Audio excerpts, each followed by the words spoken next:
Ini tanda kiamat yang besar yang disebutkan dalam hadis Rasulullah sallallahu alaihi wasallam. Nanti ada lagi yang lain seperti ya gerhana atau pembenaman yang ada di timur, di barat, di Jaziratul Arab, adanya api dan yang lainnya yang disebutkan oleh Rasulullah sallallahu alaihi wasallam. Dan itu nanti bisa antum lihat dalam kitab Asyratus Sa'ah oleh Dr. Yusuf Al-Wabil dan juga kitab-kitab yang lain yang membahas tentang masalah ini.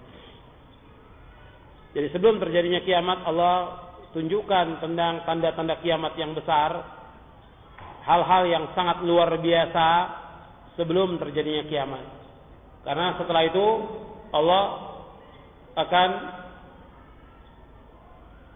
menimpakan kedahsyatan yang luar biasa, yaitu tentang kiamat yang disebutkan dalam ayat itu yaumul faza'il akbar, ketakutan yang amat besar, ketakutan yang sangat besar, dan Allah akan mengganti bumi dan langit ini dengan yang lainnya yang disebutkan dalam beberapa ayat Al-Quran. Dan dahsyatnya kiamat ya kedahsyatan yang luar biasa. Antum bisa lihat ayat-ayatnya dalam juz amma itu. Dalam juz amma, idza syamsu kuwirat, wa idza nujumu qadarat, wa idza al-jibalu suyirat, wa idza al-isharu utilat, wa idza al-wuhushu husyirat, wa idza al-biharu sujirat, wa idza an-nufusu zuwijat, sampai akhir. Dan juga dalam ayat yang lain, idza as-sama'u fatarat, dan yang lainnya. Jadi tentang kiamat itu, tentang datangnya kiamat Allah sebutkan, jadi akan hancur semuanya itu. Gunung akan berjalan, kemudian laut ini akan mendidih, bintang-bintang akan jatuh, langit terbelah dan hancur semuanya. Dan itu ketakutan yang amat besar. Ketakutan yang luar biasa yang disebutkan oleh Allah dalam banyak ayat Al-Quran tentang kiamat. Dan tentang kiamat ini, sebelum terjadinya kiamat, Allah menyuruh untuk ditiupkannya sangkakala, yaitu nafkhus sur, yang disebutkan bahwa malaikat Israfil itu malaikat Israfil itu sudah meletakkan mulutnya di sangkakala untuk meniup. Disebutkan dalam hadis bahwa malaikat Israfil sudah meletakkan bibirnya di trompet sangkakala itu untuk segera meniup. Ini zaman Rasulullah, Nabi sudah sebutkan demikian. Kemudian para sahabat berkata, "Fa kaifa naqulu ya Rasulullah?" Apa yang kami ucapkan ya Rasulullah? "Qulu hasbunallahu wa ni'mal wakil. Tawakkalna 'ala Allahi rabbina." Kata Nabi, ucapkanlah, cukuplah Allah dan Allah sebaik-baik pelindung. Kami tawakal kepada Allah sebagai Rabb kami. Hadis ini diriwayatkan oleh Imam Tirmidzi dan hadis ini hasan.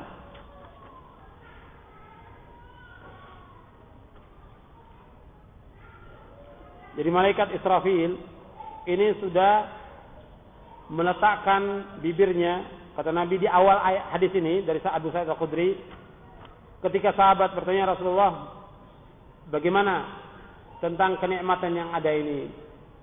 Kata Nabi, bagaimana aku akan merasakan nikmat terus menerus, sedangkan malaikat Israfil itu sudah meletakkan bibirnya itu di trompetnya, di sangkakala itu. Kemudian wahana jabhatahu, dia sudah tunduk. Wa asgha sama'u, telinganya mendengar perintah Allah, sudah siap akan ditiupkan. Yantaziru ayyumara, dia menunggu untuk diperintahkan ayanfuh, fayanfuh, dia akan meniup. Kalau dia sudah meniup akan hancur semuanya yang ada ini. Langit akan hancur, bumi akan hancur, gunung-gunung akan hancur, lautan akan hancur, semuanya akan hancur. Bintang-bintang akan berjatuhan, semuanya akan hancur kalau dia sudah tiupkan sangkakala itu. Kemudian kata para sahabat, ya Rasulullah, apa yang kami ucapkan? Keadaan yang seperti itu, apa yang kami ucapkan? Jawaban Rasulullah, qulu hasbunallah wa ni'mal wakil, tawakkalna 'ala Allahi rabbina. Qulu, kata Nabi, ucapkanlah hasbunallah wa ni'mal wakil, cukuplah Allah bagi kami dan Allah itu sebaik-baik pelindung. tawakkalna 'ala Allahi rabbina, dan kami bertawakal kepada Allah sebagai Rabb kami. Hadis ini diriwayatkan oleh Imam Tirmizi. Hadis ini dikatakan oleh Tirmizi hasan, dan hadis ini juga dihasankan oleh Syekh Al-Albani dalam kitabnya Silsilah Ahadits As-Sahihah di juz yang ketiga.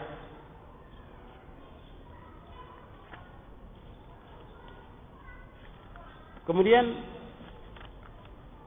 setelah itu, setelah ditiupkan sangkakala, bahwa sangkakala ini akan ditiup 2 kali.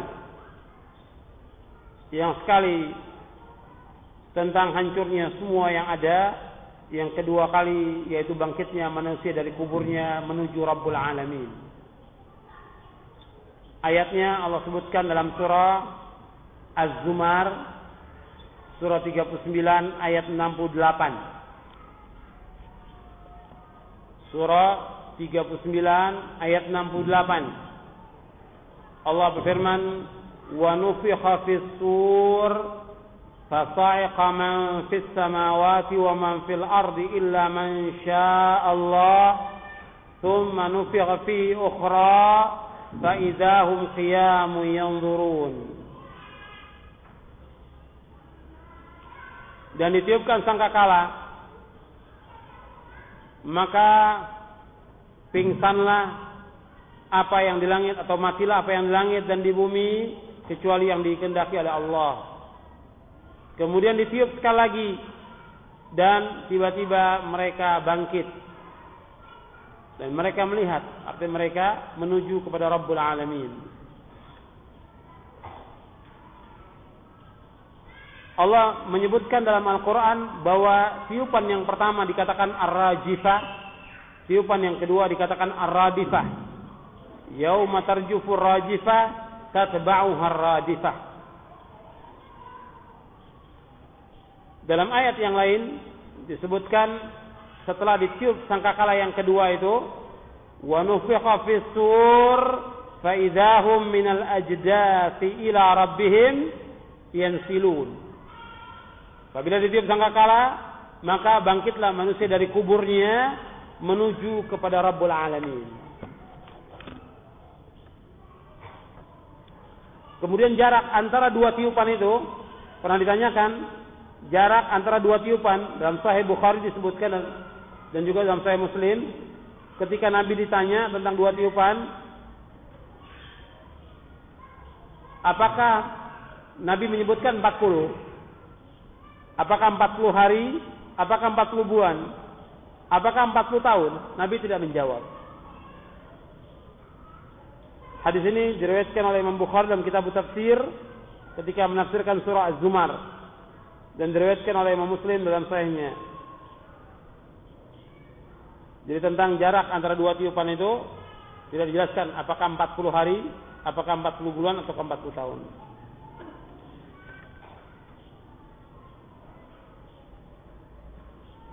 Kemudian setelah itu manusia akan dikumpulkan di padang mahsyar.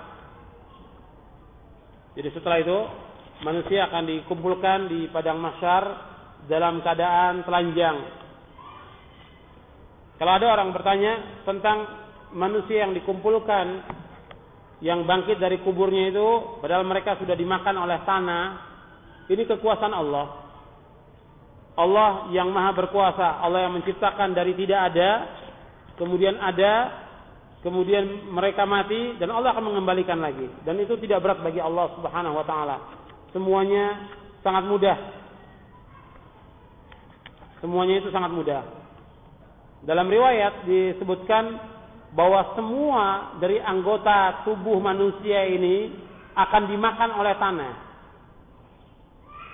kecuali dari ujung ekor yang ada di belakang ini, tulang ekor yang ada sedikit itu tidak dimakan oleh tanah. Nanti dari situ akan ditumbuhkan lagi oleh Allah di padang mahsyar. Jadi semua akan dimakan oleh tanah kecuali tulang ekornya tidak. Disebutkan dalam riwayat Ajabuz Zambi. Jadi semuanya akan dimakan tanah kecuali Ajabuz Zambi. Dalam hadis yang diriwayatkan oleh Imam Muslim disebutkan sesungguhnya pada manusia itu ada satu tulang yang tidak akan dimakan oleh tanah selama-lamanya. Inna fil insani 'azman la ta'kuluhu al-ardu abadan. Fihi yurakkabu yaumal qiyamah. Dari situ akan disusun lagi pada hari kiamat. Qalu, mereka bertanya, ayu azmin huwa ya Rasulullah? Tulang yang mana ya Rasulullah? Beliau menjawab, ajabuz zanbi. Jadi tulang ekornya. Itu yang tidak dimakan oleh tanah. Jadi semua tubuh manusia ini dimakan oleh tanah, kecuali tulang ekornya. Adapun jasadnya para nabi tidak dimakan oleh tanah. Jasadnya para nabi tidak dimakan oleh tanah. Nabi bersabda, "Innallaha harrama 'al ardi an ta'kula ajsadal anbiya." Sesungguhnya Allah mengharamkan atas tanah ini untuk memakan jasadnya para nabi. Hadis ini sahih. Jadi manusia nanti akan dikumpulkan di padang mahsyar dalam keadaan telanjang.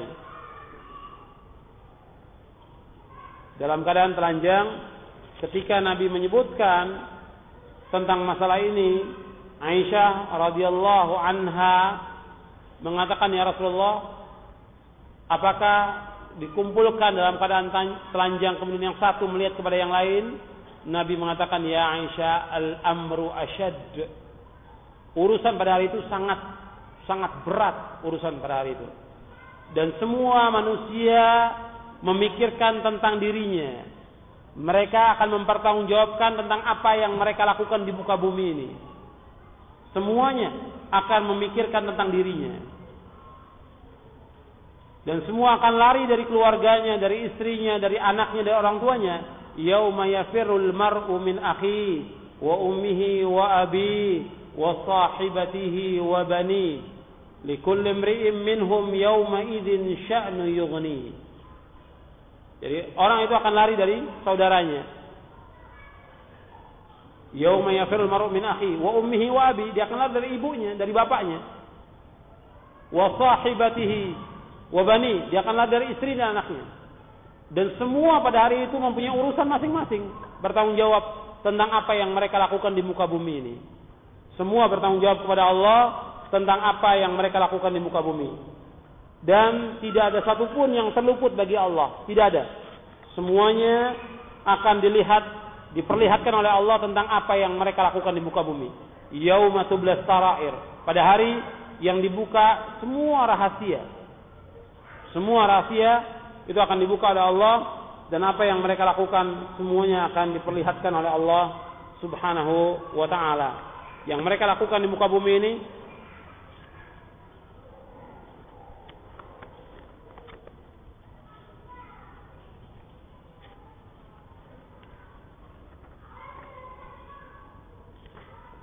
kemudian selanjutnya tentang masalah nama-nama kiamat dan yang lainnya, saya pikir nggak perlu bahas banyak, antum bisa lihat sendiri dalam Al-Quran tentang Al-Ghasyiyah, Al-Haqqah dan yang lainnya, Yaumuddin, Yaumut Taghabun dan yang lain tentang nama-nama kiamat. Tapi yang terpenting kita bahas di sini yaitu tentang beberapa prinsip dari akidah Ahlussunnah yang berkaitan tentang kiamat. Tolong yang di atas itu anak-anaknya tolong. Yang di atas, tolong anak-anaknya dibawa keluar, mengganggu acara kita. Coba tolong, ibu-ibunya tolong, anak-anaknya dibawa ke bawah itu, diajak main keluar. Kita berada di masjid Allah ini, jangan diganggu, kita sedang ibadah dalam thalabul ilmi ini.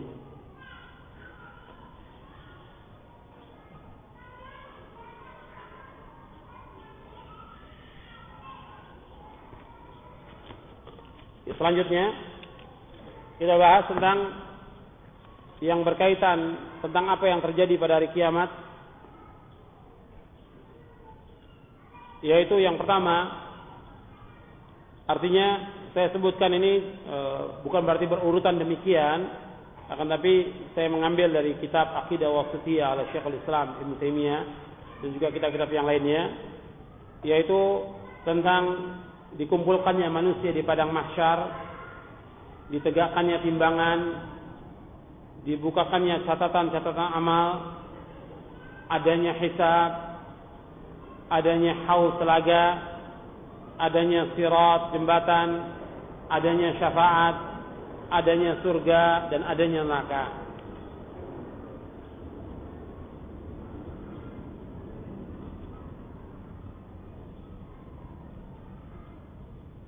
Kemudian tentang dikumpulkannya manusia di padang mahsyar dalam keadaan telanjang, dalam hadis disebutkan, ya ayyuhan nas innakum tuhsyaruna ila Allah taala hufatan uratan ghurla. Wahai manusia, sesungguhnya kalian akan dikumpulkan oleh Allah dalam keadaan tidak beralas kaki. Kemudian dalam keadaan telanjang, tidak berpakaian. Dan dalam keadaan tidak disunat, tidak dikhitan. Kembali sebagaimana dia lahir. Hadis ini sahih diriwayatkan oleh Imam Bukhari dan Muslim dari sahabat Ibnu Abbas. Kemudian setelah itu disebutkan dalam hadis yang diriwayatkan oleh Imam Muslim bahwa matahari itu dekat. Tudna syamsu yaumal qiyamati qadra milin. Bahwa pada hari kiamat matahari itu dekat sekitar 1 mil. Matahari itu dekat nanti pada hari kiamat kurang lebih 1 mil. Kemudian manusia pada saat itu akan terendam oleh keringatnya. Ada yang terendam seluruhnya, ada yang sampai ke pundaknya, ada yang sampai di pinggangnya, ada yang sampai lututnya, ada yang tidak. Dia dilindungi oleh Allah pada hari kiamat nanti. Ada orang-orang yang dinaungi oleh Allah pada hari kiamat nanti. Jadi ada yang terendam dengan keringatnya sendiri pada saat itu, dan ada juga yang dilindungi oleh Allah pada hari kiamat. Yang dilindungi oleh Allah ya disebutkan dalam hadis-hadis ya seperti penguasa yang adil, imam yang adil, kemudian juga orang yang selalu hatinya tergantung di masjid, yang apabila dia keluar dia kembali lagi ke masjid, orang-orang yang sedekah, orang yang berzikir dalam keadaan sendiri kemudian dia menangis takut kepada Allah, orang yang diajak wanita untuk berzina kemudian dia mengatakan aku takut kepada Allah Rabbul Alamin, orang yang cinta mencintai karena Allah, dia berkumpul karena Allah dan dia berpisah pun karena Allah. Itu di antara 7 golongan yang disebutkan dalam hadis yang sahih tentang 7 golongan itu. Dan masih banyak lagi yang lain yang disebutkan tentang beberapa golongan yang dilindungi oleh Allah pada hari kiamat. Kemudian pada saat itu Nabi SAW didatangi. Jadi umat ini ingin cepat dihisab, dibiarkan di padang mahsyar itu. Perbedaannya 1 hari di sana di hari kiamat itu sama dengan 1000 tahun di muka bumi ini. 1 hari sama dengan 1000 tahun di muka bumi. Mereka ingin cepat, maka mereka berusaha mendatangi Nabi Adam, Nabi Nuh dan yang lainnya. Semua mengatakan saya pernah berbuat dosa. Dan Nabi ketika dia berbuat dosa langsung ditegur oleh Allah dan taubat. Dan itu yang dikatakan mereka adalah ma'sum. Kemudian semuanya mengatakan tidak kalian kepada nabi yang lain, sampai terakhir kepada Nabi Isa, dan Nabi Isa menunjuk kepada Nabi Muhammad sallallahu alaihi wasallam. Kemudian Nabi Muhammad sallallahu alaihi wasallam sujud kepada Allah. Sujud yang lama kepada Allah Subhanahu wa taala. Kemudian setelah sujud yang lama, Nabi Muhammad SAW memuji dan menyanjung Allah. Kemudian Allah mengatakan kepada Nabi Muhammad, irfa' ra'sak, sal tu'ta, syaffi' tusyaffa'. Kata Allah kepada Nabi Muhammad SAW, angkatlah kepalamu. mintalah, akan dipenuhi permintaanmu. Mintalah syafaat, kamu akan diberikan syafaat. Kemudian Nabi minta agar diselesaikan urusan pada hari itu. Ini yang dikatakan syafaatul uzma, syafaat yang besar yang diberikan kepada Rasulullah sallallahu alaihi wa ala alihi wasallam. Kemudian setelah itu ditegakkannya timbangan. Ditegakkannya timbangan menurut keyakinan Ahlus Sunnah berbeda dengan Mu'tazilah. Bahwa timbangan betul-betul hakiki ditimbang. Amal-amal itu akan ditimbang oleh Allah Subhanahu wa taala. Meskipun ada perbedaan di antara ulama salaf tentang masalah apa yang ditimbang. Apakah orangnya, apakah catatan amalnya, ataukah amalnya. Sebagian ulama meraji tentang amalnya. Amalnya yang ditimbang. Jadi amal-amal yang mereka lakukan itu akan ditimbang oleh Allah Subhanahu wa taala. Yang baik maupun buruk. Allah berfirman dalam beberapa ayat, di antaranya dalam surah Al-Mu'minun ayat 102 sampai 104, Allah berfirman, "Faman thaqulat mawazinuhu faulaika humul muflihun. وَمَنْ خَفَّتْ مَوَازِينُهُ فَأُولَئِكَ الَّذِينَ خَسِرُوا أَنفُسَهُمْ فِي جَهَنَّمَ خَالِدُونَ تَلْفَحُ وُجُوهَهُمُ النَّارُ وَهُمْ فِيهَا كَالِحُونَ." Barang siapa yang berat timbangan kebaikannya, maka mereka itulah orang-orang yang dapat keberuntungan. Dan barang siapa yang ringan timbangannya, maka mereka itulah orang-orang yang merugikan dirinya sendiri. Mereka kekal dalam neraka Jahannam. Muka mereka dibakar api neraka, dan mereka dalam neraka itu dalam keadaan cacat. Jadi orang-orang yang berat timbangannya, mereka orang-orang yang bahagia. Adapun yang ringan timbangannya, mereka adalah orang-orang yang rugi. Dan semua akan lihat, semuanya akan lihat. Apa yang dilakukan, faman ya'mal mithqala dzarratin khairan yarah wa man ya'mal mithqala dzarratin syarran yarah. Dan barang siapa yang berbuat kebaikan sebesar zarrah, sekecil apapun kebaikan itu, dia akan melihatnya. Dan barang siapa yang berbuat kejelekan, sekecil apapun perbuatan jelek itu, dia akan melihatnya. Dia akan melihat perbuatan itu. Yang dia lakukan, akibat dari perbuatan itu, dia akan lihat bahwa dia pernah berbuat maksiat, dia pernah berbuat dosa, dia pernah berbuat zalim, dia pernah durhaka kepada kedua orang tuanya, dia pernah berlaku curang, dia pernah berbohong, dia pernah menipu, dia pernah berzina, dan yang semua akan dilihat dan semua ditampakkan. Tidak ada satupun yang terluput. Dan setiap orang tidak akan bisa mengelak tentang apa yang dilakukan pada waktu itu. Nggak bisa mengelak. Apa yang dilakukan di waktu di dunia ini, ketika ditanyakan oleh Allah pada hari kiamat, tidak bisa mengelak. Betul dia lakukan itu. Semuanya. Jadi tidak ada satupun yang terluput bagi Allah Subhanahu wa taala. Semua akan ditampakkan. Sampai dikatakan dalam ayat itu tentang catatan amal itu, Allah suruh kita baca sendiri. Dalam surah Al-Isra ayat 13-14 Allah berfirman, "Wa kullu insanin alzamnahu ta'irahu fi 'unuqihi wa nukhriju lahu yawmal qiyamati kitaban yalqahu manshura. Iqra' kitabak kafa bi nafsika al-yawma 'alaika hasiba." Dan tiap-tiap manusia telah kami tetapkan amal perbuatannya sebagaimana tetapnya kalung pada lehernya, dan kami keluarkan baginya pada hari kiamat sebuah kitab yang dijumpainya terbuka. Bacalah kitabmu, cukuplah dirimu sendiri pada hari itu. Bacalah kitabmu, cukuplah dirimu sendiri pada hari ini sebagai penghisap terhadapmu. Jadi disuruh oleh Allah tentang menghisap apa yang dia lakukan. Dan dia akan mengakui semua kesalahan yang dia lakukan. Dan dia akan mengakui semua kesalahan yang pernah dilakukan dalam hidup ini. Ada yang diampuni oleh Allah, ada yang tidak diampuni oleh Allah Subhanahu wa taala.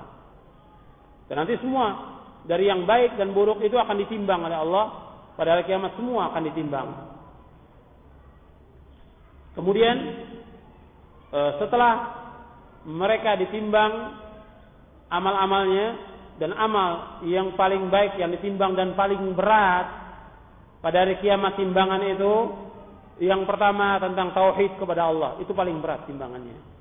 Kalimat la ilaha illallah, kalimat syahadat asyhadu an la ilaha illallah wa asyhadu anna Muhammadar Rasulullah, yang seorang muslim mengucapkannya, dia meyakininya, dia memahaminya dan dia mengamalkan dalam kehidupan, itu berat timbangannya pada hari kiamat. Sampai disebutkan tentang hadis bitaqah. Hadis bitaqah, orang yang mengucapkan dua kalimat syahadat, yang dia meyakininya, dia memahaminya, yang dia mengamalkannya, di hari kiamat itu akan ditimbang. Dia pernah berbuat dosa, dia pernah berbuat maksiat. Dosa dan perbuatan maksiat itu kalau diumpamakan seperti satu ember gitu, diumpamakan seperti satu ember, dosa yang dilakukan itu 99 ember. Kemudian Allah timbang dari tauhid yang dia lakukan dalam hidup ini, yaitu yang paling berat adalah kalimat tauhid ini. Yang dengan itu dia dimasukkan ke surga. Maka yang paling berat pada hari kiamat, timbangan itu yaitu tentang tauhid kepada Allah Subhanahu wa taala. Mentauhidkan Allah dan menjauhkan segala macam perbuatan syirik. Maka setiap mukmin dan mukminah dia harus mentauhidkan Allah dan menjauhkan segala macam bentuk kesyirikan. Karena orang yang berbuat syirik dia akan celaka. Celaka di dunia, celaka nanti di alam barzah, di alam kubur, dan juga nanti akan celaka pada hari kiamat. Orang-orang yang berbuat syirik kepada Allah, dia akan celaka. Apakah itu syirkun akbar maupun syirkun asghar? Apakah syirik yang besar maupun syirik yang kecil? Syirik yang kecil yaitu riya. Dia beramal ingin dilihat oleh manusia. Dia beramal ingin dipuji oleh manusia. Dia beramal ingin disanjung oleh manusia. Dia beramal ingin diperlihatkan kepada orang dan diperdengarkan kepada orang. Ini orang-orang yang riya. Di hari kiamat tidak ada nilainya. Seperti disebutkan dalam hadis yang sahih yang diriwayatkan oleh Imam Muslim, yaitu akan didatangkan orang yang pernah beramal di muka bumi ini. Disebutkan yang pertama yaitu orang-orang yang membaca Al-Quran. Ditanya oleh Allah, kamu baca Al-Quran untuk apa? Ya saya baca karena engkau ya. Bohong, kamu baca supaya engkau dikatakan seorang qari. Dan dikatakan seorang qari. Dalam riwayat yang lain disebutkan yaitu orang yang belajar supaya dikatakan dia sebagai orang alim. Dia bukan niatnya untuk mencari ilmu. Dia niatnya bukan untuk membaca Al-Quran, tapi riya. Ingin dipuji dan sanjung. Tapi sudah dikatakan demikian, yang dia tidak bisa membantah. Kemudian diseret, dimasukkan dia ke dalam neraka. Yang satu lagi, yaitu orang-orang yang berperang. Orang-orang yang berjihad. Ketika ditanya, untuk apa kamu berjihad? Untuk engkau ya Allah. Untuk menegakkan kalimat engkau. Kata Allah, bohong. Kamu berjihad bukan karena aku. Engkau berjihad supaya dikatakan engkau sebagai seorang pahlawan. Supaya engkau jadi orang yang terkenal. Supaya orang yang masyhur, pemberani, atau yang lainnya. Sudah dikatakan demikian dan dia tidak bisa membantah. Diseret, dimasukkan ke dalam neraka. Kemudian yang satu lagi, yaitu orang yang banyak sedekah, yang banyak menderma. Ketika itu ditanya, engkau sedekah dan menderma untuk apa? Karena engkau ya Allah, bohong. Kamu sedekah, kamu menderma, supaya engkau dikatakan sebagai seorang dermawan. Dikatakan sebagai seorang yang baik, banyak sedekah. Dan sudah dikatakan demikian tidak bisa membantah. Diseret, dimasukkan ke dalam neraka. Jadi ini kita harus hati-hati. Riya pun akan menghapuskan amal kita yang kita lakukan. Yaitu nanti pada hari kiamat dimasukkan ke dalam neraka. Ini orang-orang yang riya. Memang definisinya jelas beda antara syirkun akbar dengan syirkun asghar. Kalau syirkun akbar itu menghapuskan seluruh amal. Ada orang yang meminta kepada selain Allah, ada orang yang menyembah kubur, meminta kepada penghuni kubur, meminta kesembuhan, meminta kekuatan, minta rezeki atau yang lainnya. Ini syirkun akbar. Ini akan menghapuskan seluruh amal. Menghapuskan seluruh amal. La in asyrakta la yahbatanna 'amaluka wa la takunanna minal khasirin. Seandainya engkau berbuat syirik akan hapus seluruh amalmu. Jadi salat, puasanya, zakat, haji semuanya akan hapus. Tapi kalau syirik asghar tidak hapus. seluruh amal itu. Amal itu saja yang dilakukan, akan hapus. Tapi tetap dosa dari perbuatan syirik kecil ini, yaitu riya ini, tetap akan dituntut sampai hari kiamat. Amal-amal yang dia riya itu ditanyakan oleh Allah. Dan dia tidak mendapatkan pahala dari amal yang riya. Apakah dia menuntut ilmu? Apakah dia mengajar? Apakah dia berdakwah? Apakah dia sedekah? Apakah dia haji atau yang lain? Kalau dia riya, nggak ada nilainya di sisi Allah. Bahkan mendapatkan ancaman, dimasukkan dia ke dalam neraka dengan sebab itu. Cuma bedanya nanti, di antara bedanya, kalau orang yang melakukan syirkun akbar, mengeluarkan seorang dari Islam, kafir apabila terpenuhi syarat dan intifa'ul mawani. Kemudian nanti dalam neraka, kekal dalam neraka selama-lamanya. Tapi yang syirkun asghar, yang berbuat syirik kecil, dalam neraka dia tidak kekal, karena yang hapus amal-amal yang dia lakukan itu. Amal yang lain yang dia ikhlas tetap akan dinilai oleh Allah Subhanahu wa taala. Jadi ini mengerikan. Yang kita harus ingat itu tentang hari kiamat. Ya, timbangan yang paling berat tentang tauhid. Kemudian yang paling berat lagi takwa kepada Allah. Di antara timbangan yang paling berat lagi pada hari kiamat yaitu takwa kepada Allah Subhanahu wa taala. Jadi yang pertama sekali tentang tauhid, itu harus kita perhatikan. Yang kedua takwa kepada Allah. Jadi bertakwa kepada Allah Subhanahu wa taala. Jadi takwa itu ya melaksanakan perintah Allah, menjauhkan larangannya. Sebagaimana dikatakan oleh Talq bin Habib ketika memberikan definisi tentang takwa, an ta'mala bi ta'atillahi ala nuri minallahi tarju thawaballah wa an tatruka ma'siyatallahi ala nuri minallahi takhafu iqaballah. Takwa itu engkau melaksanakan ketaatan kepada Allah dengan cahaya dari Allah karena mengharapkan ganjaran dari Allah. Dan engkau meninggalkan perbuatan dosa dan maksiat dengan cahaya dari Allah karena takut kepada azab Allah. Ini dibawakan oleh Imam Ibn Rajab Al-Hambali dalam kitabnya Jami' Ulumul Hikam, dan dibawakan juga oleh Imam Ibn Al-Qayyim dalam kitabnya Ar-Risalah At-Tabukiyah. Jadi takwa demikian. Dan yang diingatkan oleh para ulama tentang takwa ini, Allah mengingatkan tentang selalu bertakwa kepada Allah di mana saja kita berada. Kemudian juga Nabi mengingatkan takwa kepada Allah. Kemudian juga para sahabat mengingatkan untuk takwa, dan para ulama mengingatkan untuk takwa. Nah, untuk mencapai takwa kepada Allah, yang pertama kita harus menuntut ilmu. Untuk mencapai takwa kepada Allah, kita harus menuntut ilmu. Enggak bisa dan enggak mungkin orang mencapai takwa tanpa talabul ilmi. Bagaimana kita akan bisa mencapai takwa tanpa talabul ilmi? Dengan kita talabul ilmi, kita akan tahu mana yang benar, mana yang salah, mana yang tauhid, mana yang syirik, mana yang iman, mana yang kufur, mana yang sunnah, mana yang bid'ah. Kita akan tahu dengan kita menuntut ilmu. Jadi harus terus belajar kita. Kemudian untuk mencapai takwa lagi, yang kedua, kita harus mentauhidkan Allah, menjauhkan syirik. Siapapun orangnya tidak akan mungkin mencapai takwa tanpa dia mentauhidkan Allah.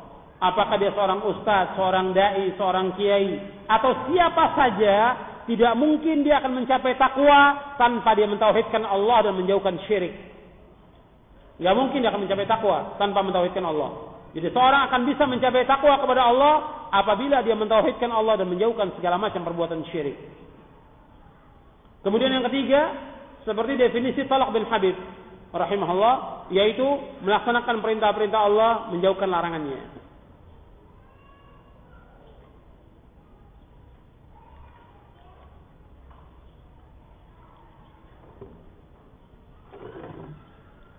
Kemudian selanjutnya, dan ini takwa di mana saja kita berada kita harus bertakwa. Apakah kita di masjid, kita di kampus, dalam perjalanan, atau kita di rumah, tetap untuk takwa kepada Allah Subhanahu wa taala. Kemudian selanjutnya, termasuk yang berat timbangan nanti pada hari kiamat, yaitu husnul khuluq, akhlak yang baik, akhlak yang mulia. Itu akan berat timbangannya nanti pada hari kiamat. Ya, akhlak yang mulia seperti jujur, menjauhkan dusta, amanah, menjauhkan khianat, malu, haya.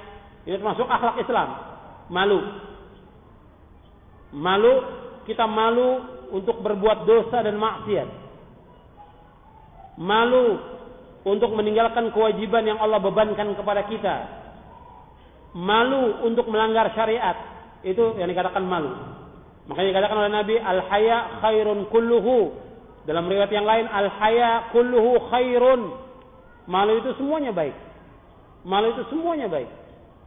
Jadi malu ketika kita akan melanggar perbuatan dosa maksiat, kita malu. Enggak jadi kita akan melakukan perbuatan itu. Jadi malu yang sebenarnya itu demikian. Kalau malu umpamanya menuntut ilmu, malu bukan pada tempatnya. Menuntut ilmu malu bukan pada tempatnya dan tidak boleh malu. Selama-lamanya orang tidak boleh malu.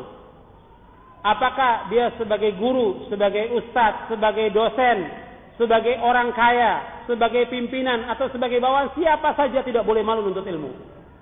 Kata Imam Mujahid rahimahullah, la yata'allamul ilma mustahiyin wala mustakbir. Tidak boleh menuntut ilmu itu dalam keadaan malu atau sombong. Tidak boleh. Tidak boleh sekali-kali kita menuntut ilmu malu atau sombong. Riwayat ini terdapat dalam Sahih Muslim. Kalau malu atau sombong, kita tidak akan dapat ilmu selama-lamanya. Jadi malu harus kita lihat, malu menurut syariat ya. Jadi bukan malu ketika menuntut ilmu, malu bukan pada tempatnya.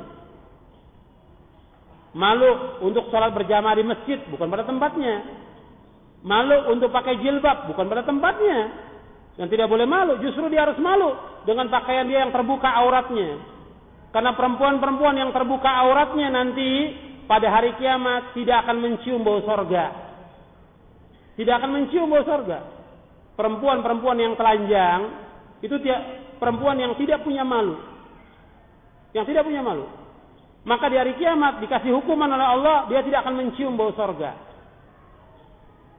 Kata Nabi sallallahu alaihi wasallam, sinfani min ahlin nar lam arahuma, rijalun ma'hum siyatun ka'adnabil baqar yadribuna bihan nas, wa nisa'un kasiyatun 'ariyatun ma'ilat mumilatun ru'usuhunna ka'asnimatil bukhtil ma'ilah la yadkhulnal jannata wa la yajidna rihaha wa inna rihaha la yujadu min masirati kadza wa kadza, rawahu Muslim.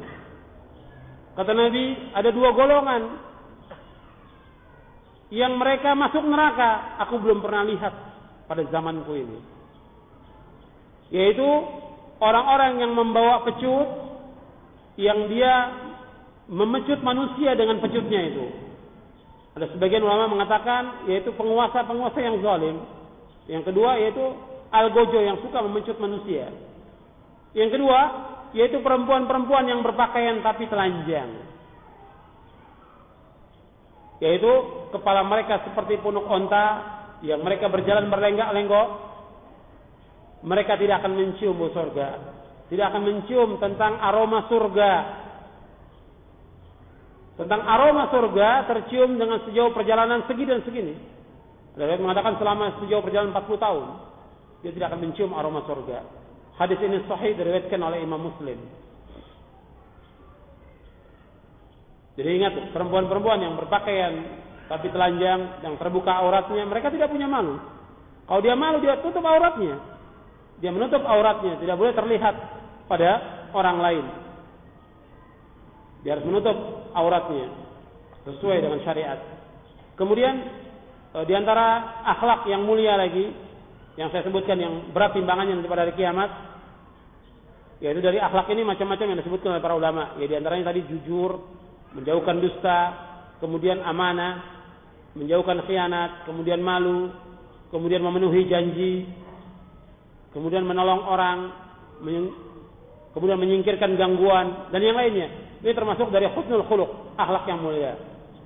Dan yang harus perhatikan lagi, di antara akhlak yang mulia yang harus diperhatikan, yang kadang-kadang terlupakan untuk dikaji.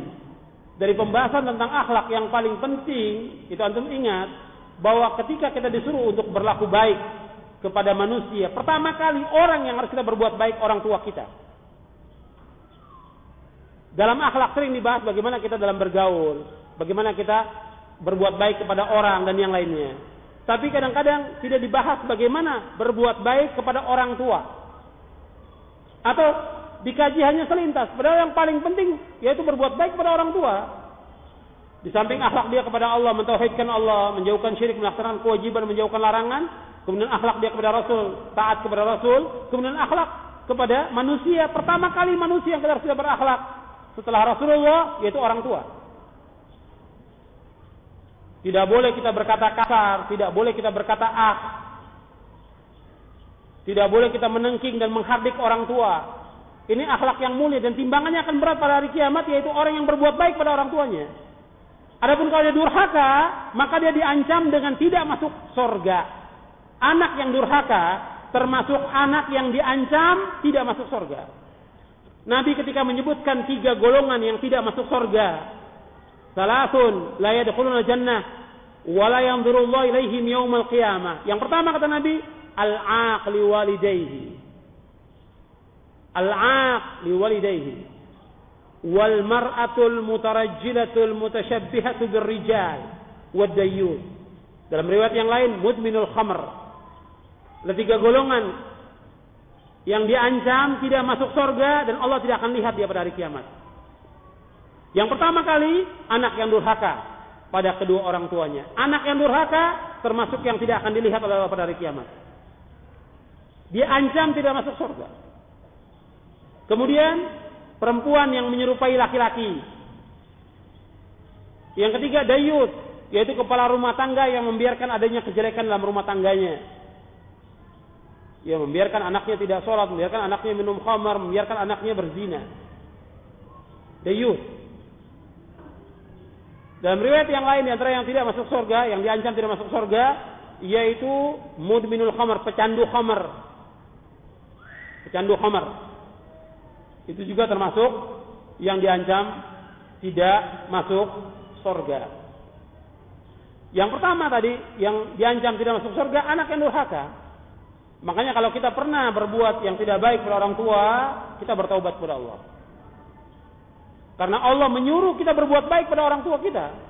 Wa qada rabbuka alla ta'budu illa iyyahu wa bil walidaini ihsana. Dan Allah telah mewajibkan kepada kamu untuk mentauhidkan Allah, tidak boleh beribadah melainkan hanya kepada Allah saja. Dan hendaklah kalian berbakti kepada kedua orang tua kalian. Dan kepada orang tua tidak boleh kita berkata tidak boleh berkata kasar, wala taqul lahumā uffin wala tanharhumā wa qul lahumā qawlan karīmā. Jangan kamu berkata jangan kamu tengking orang tua kamu, jangan kamu bentak orang tua kamu, katakanlah dengan perkataan yang mulia pada orang tua. Perhatikan ini. Ini akhlak yang mulia yang akan berat timbangannya pada hari kiamat. Akhlak yang mulia. Antum berusaha untuk berbuat baik pada orang tua. Dan fadilahnya sangat besar. Kalau kita bisa bergaul dengan teman kita dengan baik, kenapa kepada orang tua nggak bisa? Kalau kita bisa senyum kepada teman kita, kita bisa nolong teman kita, kenapa kepada orang tua nggak bisa? Orang tua yang melahirkan kita. Makanya Nabi ketika ditanya, ya Rasulullah, siapakah sahabat yang paling baik? Kata Nabi, ibumu. Artinya siapa teman yang kita jadikan teman hidup yang paling baik? Ibumu. Ibumu, baru ayahmu. Karena kita dengan orang tua, ya sejak kita dikandung dan sejak kita lahir dengan orang tua kita.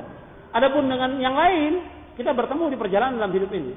Teman kuliah, teman di kantor, teman di kampung atau yang lainnya. Tapi orang tua, perhatikan nomor 1. Itu harus antum perhatikan itu. Jadi ini kalau kita berbuat baik kepada orang tua, kita berbuat baik kepada istri, berbuat baik kepada anak, berbuat baik kepada tangga, ini termasuk akhlak yang mulia dan timbangannya berat pada hari kiamat nanti. Kemudian juga di antara akhlak yang mulia nanti disebutkan yaitu berbuat baik kepada istri. Berbuat baik kepada istri-istri. Kata Nabi, khairukum linisaihim wa ana khairukum li ahli. Sebaik-baik kalian adalah orang yang paling baik kepada istri-istrinya dan aku adalah orang yang paling baik kepada istriku. Artinya kepada istri-istri Rasulullah, dia adalah orang paling baik. Ini akhlak yang mulia yang akan berat timbangannya pada hari kiamat.